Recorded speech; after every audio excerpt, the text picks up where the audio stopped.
Hey guys, Justin here with Lucha Adventures. And today I'd like to talk about how to read a dive table to play in your dives. Now with that being said, I know a lot of people don't really think about tables because they're used to using a dive computer. Even a brand new diver who's on a budget can generally afford one of the simpler computers that still gets the job done.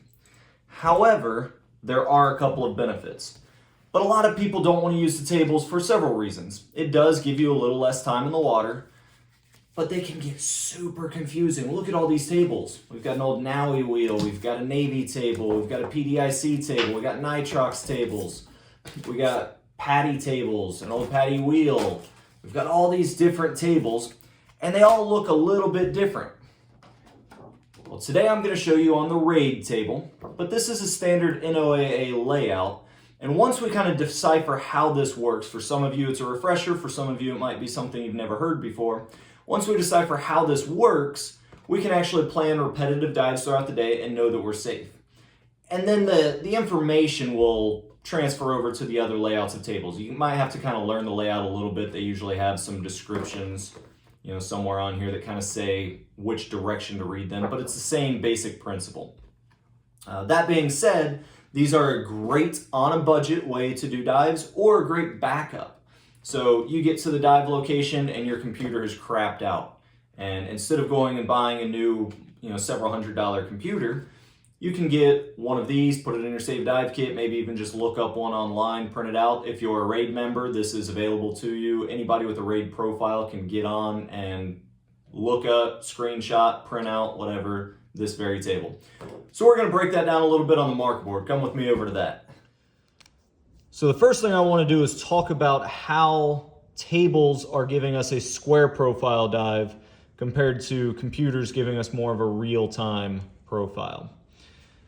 Okay, so square profile dives are, I'm going to visually represent it like this. The X and Y axis don't literally line up with time and depth. But you're going to see that a table will tell you, for example, 60 feet, I can stay for 60 minutes. Some tables will say, 54 minutes, 51 minutes. The Navy tables, the RAID tables, they'll say 60 minutes. Different conservancy factors in there, but it's the same concept. 60 feet is generally somewhere close to 60 minutes. If you're only at 30 feet deep, you could stay for several hours. If you're at 100 feet deep, you might only be able to stay for 8 or 10 minutes. The deeper you go, the shorter the time is.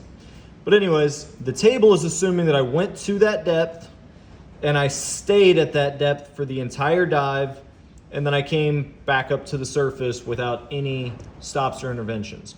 So long story short, for visual, that means that all of this time I was building up nitrogen.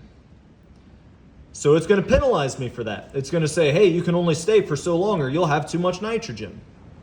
And that's fair. That way I can still come up safe and happy and know that I'm not bent. And if I do actually do a square profile dive, hey, I'm still safe. Here's the difference though. In reality, we very rarely dive a square profile. Usually what happens is I get in the water and I go down, maybe I do my S drill right here at 15 feet, takes me a couple minutes. Me and my buddies kind of get our stuff together and we head down, we take some pictures of a fish, it takes us a second looking at it. We go down and we check out the main part of the wreck for a little bit, and then we come up and look at the wreck from above for a little bit. And then we ascend nice and slow and we do a little safety stop and then come up again nice and slow and easy. So this dive here is a little more realistic. And if you notice, all of this time down here that I was getting penalized on the square profile saying, hey, you were getting a whole bunch of extra nitrogen in you. All this down here didn't actually happen. I was really only getting nitrogen up here in this portion, and the computer knows that. Computers are set up to where they're actually doing a mathematical equation. Mine uses an equation that has 16 different compartment half-lives, so it knows the difference on how nitrogen is absorbing and off-gassing from bone versus eyeballs versus blood, things that on and off gas at different times. It's doing all of that, and it's doing it multiple times per second. So it really knows exactly where my nitrogen levels are all the way through this dive, and it's going to give me this number instead of penalizing me for this, which ultimately means that I get a little bit longer of a dive and I can still end up perfectly safe and happy. Now, that being said, we've already discussed dive computers can be more expensive and they can fail on you. You know, batteries die, screens break, stuff like that. So the dive tables are an excellent backup, even though they are a little bit more conservative. Now, here's the other thing to consider. On the first dive, let's get out the table here. On the first dive, it's really simple to plan it out. Let's say I want to go to 60 feet. It tells me all the way across here, this circled one in red is my maximum amount of time I can stay at 60 feet. Let's say I wanted to go to 100 feet deep. I can come down here, find 100, follow it across. It says that I can stay for a maximum of 25 minutes on that square profile dive. So as long as I don't dive deeper than 100 feet, I don't stay longer than 25 minutes, I'm fine. That being said, we've got to understand a little bit about how nitrogen works in our bodies. So normally, we have nitrogen in our cells because air is made up of 79% nitrogen. We're going to call this a partial pressure of 0.79, which is what our bodies normally have of nitrogen in a cell. So this here is my cell. As I dive, nitrogen levels rise. They're super saturated. Now, this line is where I'm safe. I could actually dive and then surface and have this much nitrogen in my body and not get decompression illness. I could come up okay. I might feel a little fatigued. The closer I am to this line, the more tired I'm going to be at the end of the day. This is why divers oftentimes feel exhausted, even if their dives weren't working that hard, weren't kicking that hard. They just have more nitrogen in their body. Not enough to hurt them, but definitely enough to make them tired while they're off-gassing it. But if I stay longer, I actually go beyond my safe line. This is my safe line. I actually go beyond my safe line and I build up more nitrogen. Now, that's not a problem while I'm at depth because I'm still deep enough that I'm absorbing all that nitrogen and it fits just fine inside my cell. But as I come back up closer to the surface, I'm going to end up, oh, that was a terrible arrow. As I come back up closer to the surface, I'm going to end up allowing that nitrogen to expand. And if it's beyond my safe line, it's going to hurt me. That's where I get bent. That's where I start getting bubbles in my joints and stuff like that. So I need to make sure that I have enough time to off-gas. This is why we come up at 30 feet per minute at the fastest, and we do a little bit of a safety stop in order to help allow time for that nitrogen to work its way back out of the body. It's going to come out of the, let's say it's in bone tissues. It's going to come out of the bone and into the blood, and from the blood into the lungs, and from the lungs out into our exhaled bubbles. But we've got to allow a little bit of time for that. And as long as we stick to the tables, we're going to be within numbers that just coming up at a normal ascent rate is enough time for that to come back down to safe.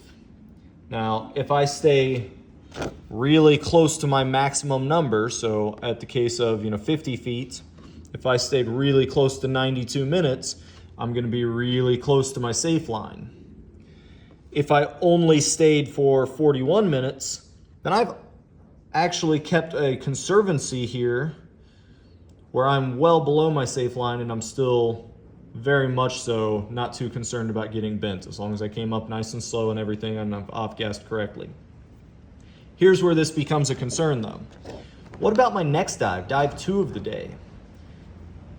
I already have extra nitrogen. Even if I was being conservative and it's only a little bit of extra nitrogen, I already have extra nitrogen in my cell that's perfectly safe, but it's there. So normally I could dive to 60 feet for 60 minutes, but if I've already got extra nitrogen in me, I need to decrease how long I stay for. Well, how much do I decrease it? Glad you asked. Chart 1 tells me dive 1 and gives me my safe parameter. Chart 2, this portion of it, get my marker off there, this portion of it tells me how much more I've off-gassed while I'm at the surface. And then chart 3 tells me if I go back in before I've completely off-gassed, when I'm at some level here, if I go back in, how long can I stay at different depths? So if I went to 70 feet deep, the amount of nitrogen I have is as if I've already been there for 10 minutes or 20 minutes or whatever. We've got to follow the chart and find that out. So as we continue on, I'm going to break that down for you, and you'll see this whole square profile start to form. Putting a square dive planner down, we can do multiple square dive planners. We can do, however many of these in a day that fit within the dive planner here. So we started out, let's say we haven't dove in a few days. So I'm a new diver, I have 0 nitrogen in me. We're gonna go down to 70 foot deep, okay? 70 foot. There's going to be a actual bottom time, a residual nitrogen time, and then there's going to be a theoretical bottom time that some people call a total bottom time. Doesn't matter, same thing. So the actual bottom time is how long I went for. So at 70 feet, I know that I can stay for 48 minutes. But did I actually stay for 48 minutes? Maybe you did, but let's say for this practice, we only stayed for 32 minutes. So 70 feet, and I come across and find 32. If a number lands between numbers on here, so say I stayed for 30 minutes, I would always round up. Never round down, always round up. But we're gonna go right to 32 minutes. So this is how long I did stay for. Now I just follow that column straight down, and you'll see that I am a G diver. Okay, so we write these in to help keep track of them. Our actual bottom time was 32 minutes. Our residual nitrogen time, well, this was our first dive. We didn't have any nitrogen to begin with above and beyond just what we walk around with every day. So our residual nitrogen time was 0. And then our theoretical bottom time is 32. And we call this theoretical because if we have extra nitrogen in our body, we need to kind of, how much would that actually be in minutes? So anyways, dive number 1, done. I come out, I'm a G diver. Now, we're back on the boat. I switch out tanks, I have a little bit of lunch, and let's say I'm out of the water for 2 hours before our next dive. We have to move to another location and stuff like that. So I started out as a G at the end of that dive. And if we look at these numbers, I've got time ranges here. So what I'm gonna do is I'm gonna find where 2 hours fits. So 2 hours fits between 1 hour and 45 minutes and 2 hours and 37 minutes. That's where it fits. So that's the square that I'm going to use. And then I follow that one across over here, and I'm an E diver. So I stayed out of the water. We're gonna write all this down. I stayed out of the water for 2 hours, and that now makes me an E diver. Now we have to plan our next dive. So as an E diver, I've got a certain amount of nitrogen in me, and at every depth, that nitrogen equals a certain number of minutes. So let's plan our next dive a little bit shallower. Let's say we're only gonna go to 60 feet on our next dive. So what we're gonna do is come over here to 60 feet. I find 60 feet, that's right there. Mark that, and I come down to where E and 60 meet up. Come in a little bit here. Can you see that? It says 29 and 31. I have 2 different numbers that I have to keep track of right there. So I'm gonna write down the 29. That's my residual nitrogen time. In this particular case, it's written in red. It's 29. And this was at 60 feet. And then the black number, so we had, find my spot right here at 60 feet, 29 and 31. The black number is my new maximum bottom time. So just like up here where 60 feet, I had been able to stay for 60 minutes, now this is my new maximum time. If I go to 60 feet, I can only stay for 31 minutes, okay? So I make note of that. I like to write it down right here, and then that's what I write on my hand slate. I go and do my dive. Again, same rules apply. I don't go deeper than 60 feet. I don't stay longer than 31 minutes, and I know I'm safe. These tables are conservative, but I'd rather be safe than sorry. You know, I don't want to try to do the math on 16 different compartments with different half-lives and stuff like that that the computers are doing. I can write down this number, keep track of the depth and the time, and know that I come out safe. All right, so I go and do that dive now. So I've made notes of my important stuff. Let's go ahead and put in some of our other information that we're going to need.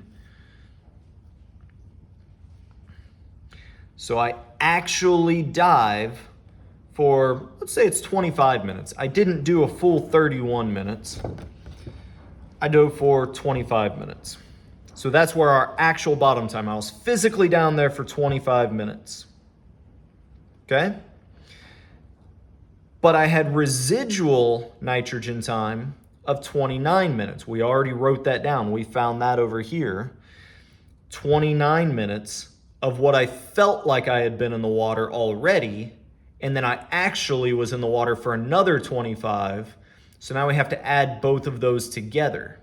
So that's going to give us 54 minutes of theoretical bottom time. My body has the amount of nitrogen in it as if I had been at the bottom for 54 minutes.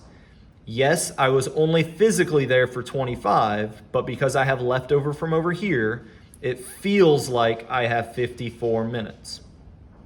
Cool. So now we've figured that out. Now we can come back to table 1 and we can see what letter grade we are. So I went to 60 feet. For our new time here, we figured it up, is 54 minutes. I don't read for the actual, I read for the theoretical or total bottom time. So 60, and I come across to 54. There is no 54. So what do? I round up to the next one, and I'm at 57. I follow that down, and that makes me a J diver. So here I write J. And this pattern can continue. I can stay out of the water for 3 hours, and then I become, something else. Let's see. If I stay out of the water as a J diver, I come down to 3 hours lies between 2 hours and 38 minutes and 3 hours and 29 minutes. So that makes me I lost my spot here trying to go between the camera and that. So J down 3 hours makes me a G. I have dropped down to a G diver. Now, mind you, these are arbitrary letters just to help keep track of where you are. If I'm using a raid table and then I switched over to my buddy's patty table, the letters would not mean the same thing. So you can't do that. You have to keep using the same table the entire dive plan here.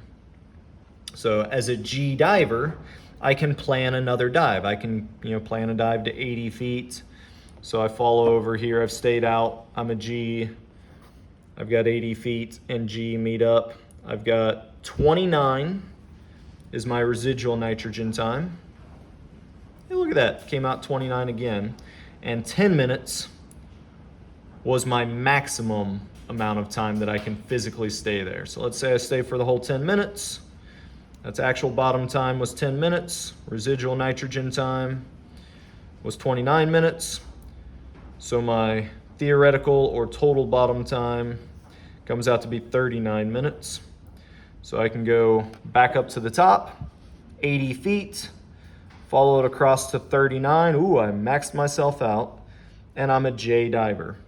And this whole pattern can continue for as long as you can keep your times under the table. Now, if you start with your deepest dives and work towards shallower dives as the day goes on, you'll actually get more time in the water when you add it all up. And you've got to be careful, the closer you stay to your maximums, the closer you're over here to these red numbers, the more residual nitrogen you're going to have. So short surface intervals mean your next dive is shorter. More time on your first dive means your next dive is shorter. If you want to get good long dives throughout the day, you need to make sure that you're being conservative on your dive, and you need to make sure you've got plenty of time off-gassing at the surface between dives. And one added bonus is trying to make your deepest dives your first dives of the day and get shallower as the day goes on. Hope this helps. Thanks for watching.